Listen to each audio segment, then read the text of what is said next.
Hi everybody, my name is Jim with Fullman Adventure Club, and today we're going to be checking out this really cool reverse camera or observation camera, depending on how you use it.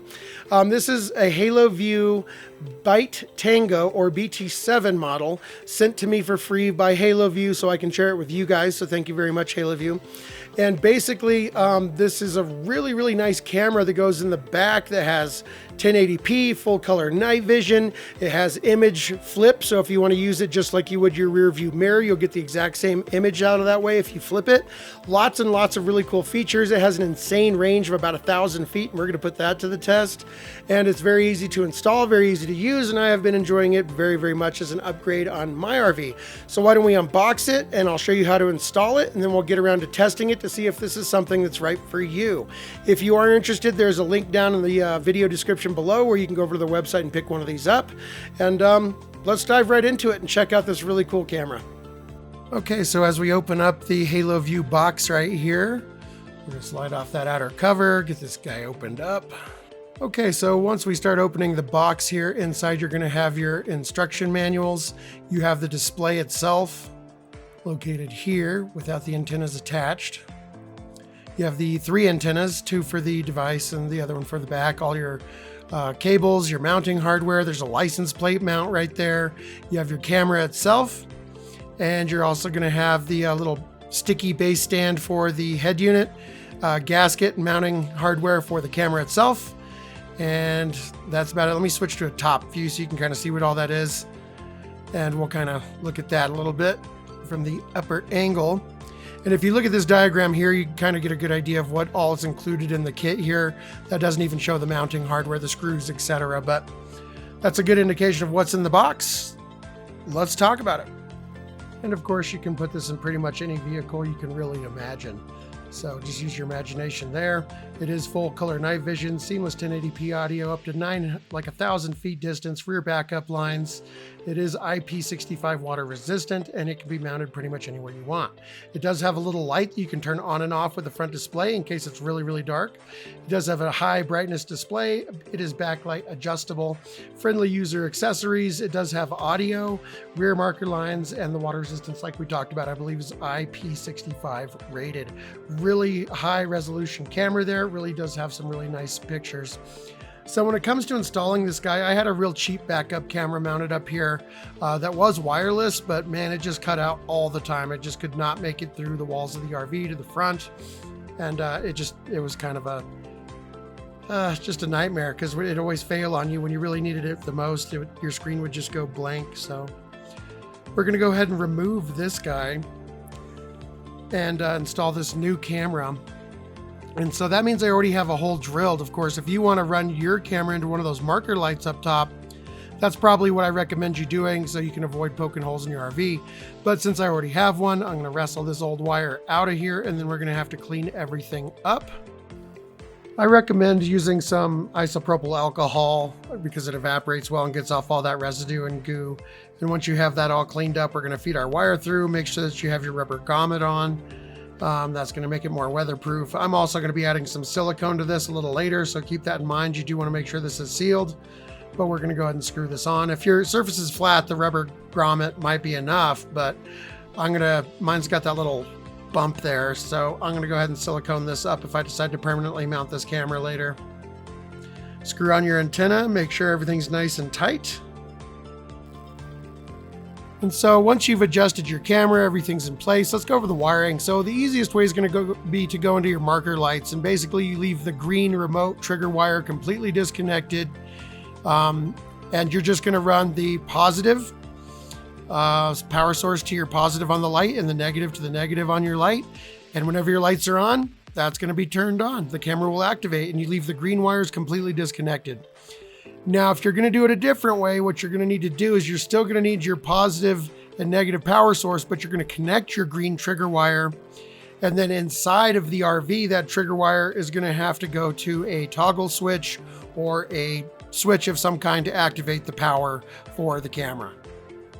The head unit is real simple. You just plug it into the lighter socket and you're done. Then you can adjust your antennas inside. Make sure those are in the right spot, in the right orientation. And now we'll kind of check out some of the features. This is the mirror feature. You can see if you mount the camera upside down, you can adjust for that.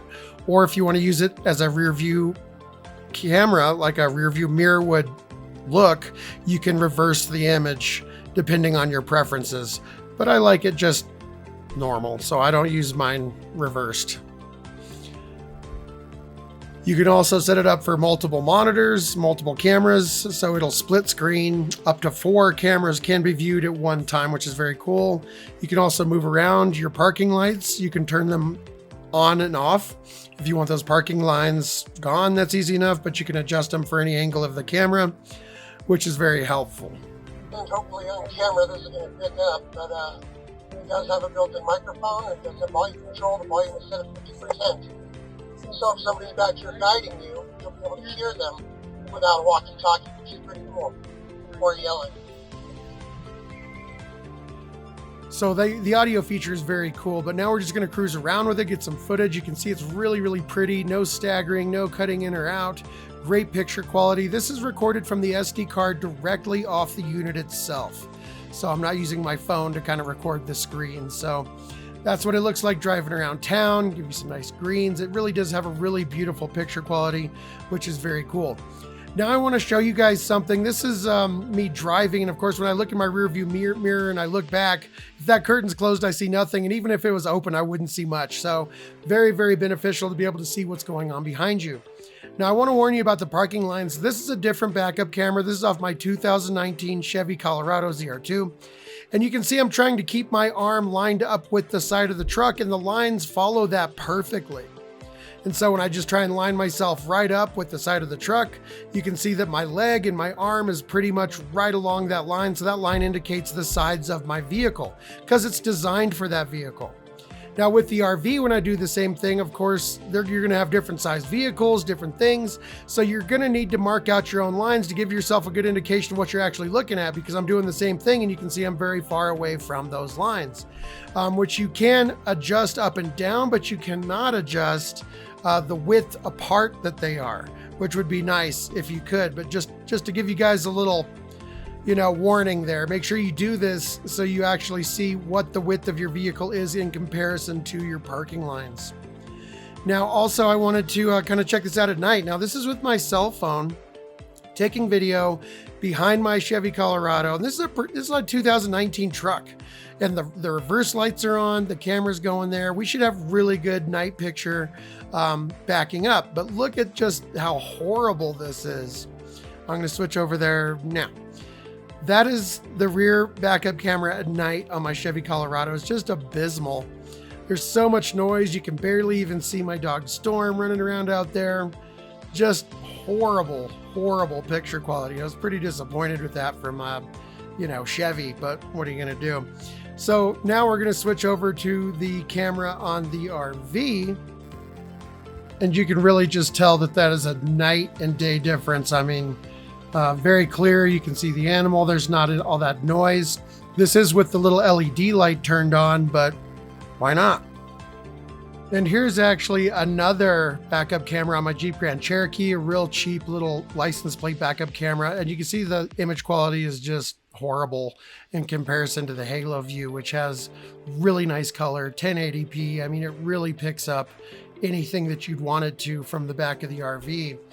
And so I've been very, very happy with the image quality of the unit. Now, I'm checking the range here, and I actually walked away with a portable power supply, and you can see the RV way back there in the distance, and it is connected. So what I'm going to do is turn off the power, turn it back on, see if it's able to reconnect, and it totally did. So that's a really long way away. You can see the RV way out there.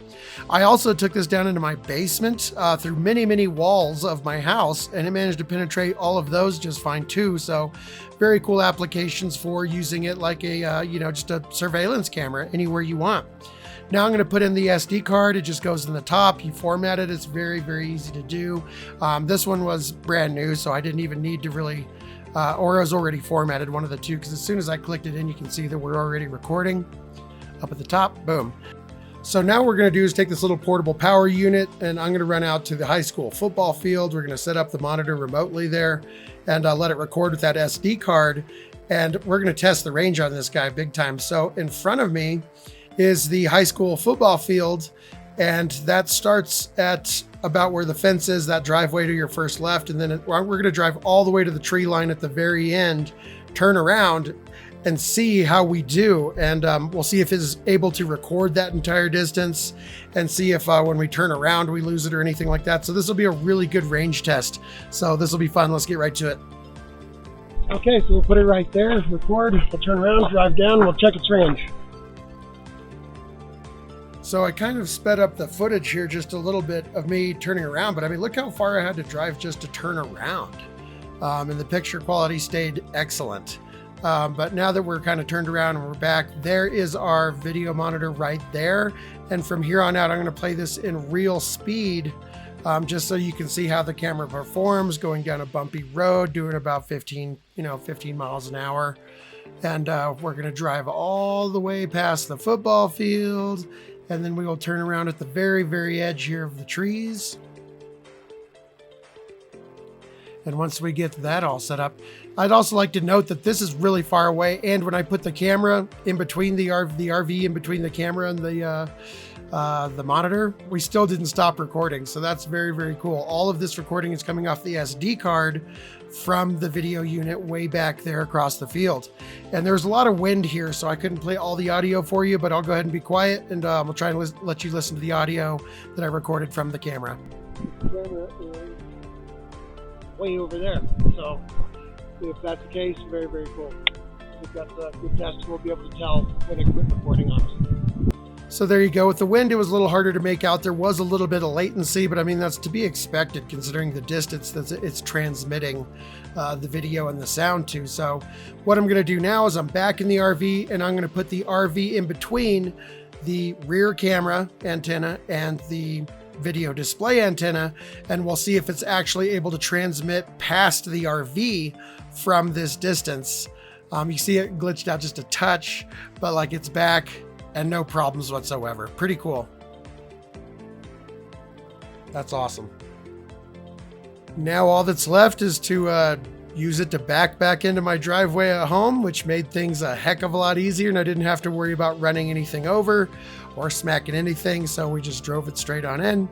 Had to correct one time right here by the chicken coop, and we're all set. Easy as that. So there you go, you guys. I really took my time with this video. They were getting a little upset with me because it was just taking me forever. I don't like to rush into these videos. I like to see how they do over time. I like to have them go through some rainstorms. I also like to test them out on the road. And sometimes, you have to de-winterize your RV and get it ready for the road so you can go out and test stuff like this for you guys. And that can take some time. And I like to just come up with as many weird tests as I can for them so that I give you guys a really comprehensive review and make sure that it's gonna function properly and find any kind of pros and cons that you might not find rushing through something like this right in the beginning. Now, as far as cons on this camera go, I wouldn't mind a slightly more fisheye view on the back camera just so you can see a little bit more, but then that comes with distortion. So everything can get a little warped and wall-eyed a little bit, and that can kind of mess with you. So I think they found a really good balance there.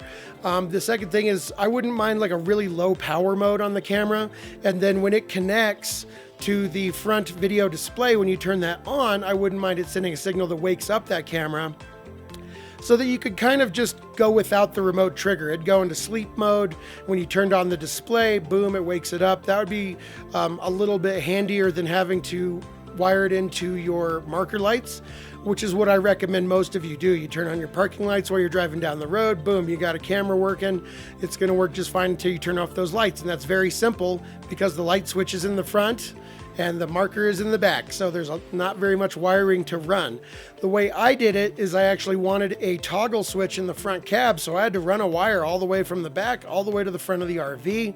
So I could activate that with a toggle switch, which is totally fine. I mean, that's pretty much what we knew we were gonna have to do. So not a game changer at all, but I wouldn't mind seeing something like that. I'm pretty sure they could figure that out somehow, but who knows? But other than that, the clarity is so cool. And like I said, I really think I'm going to be leaving this thing portable because it's just so fun to use as like a security system around your house. So you could set it up in the chicken coop and monitor the chickens or your valuables or your garage or anything like that from a really long distance away without running wires. I mean, I tested the 1,000-foot range for sure, and it was just awesome. You could hear me. It had great 1080p on the resolution. It had audio, all that cool stuff. It's a very, very cool camera setup, really. And so I'm going to keep mine portable because I'm having too much fun playing with it. It's just a little spy camera with like this really cool little display. And you could just set the other camera anywhere you want with the simplest little 12-volt power source. Small battery, little solar panel, whatever you want. Easy peasy. That thing is really, really neat. You can put it in different cars. You can put it in any vehicle you want. Just tons of uses. So I'm not going to wire this in permanently because I definitely want to keep playing with it in different applications because it's very neat. So if this seems like it's something that you're interested in, link in the description down below. It'll take you right over to their website so you can pick one up, or to Amazon with my Amazon affiliate link, and that helps me out as well. So I hope that gave you enough information to kind of figure out if this is something that's right for you. My name is Jim with Full Moon Adventure Club. If it did help you out, please like, share, subscribe. That really helps me out. And until the next video, thank you so much for watching, guys, and happy camping.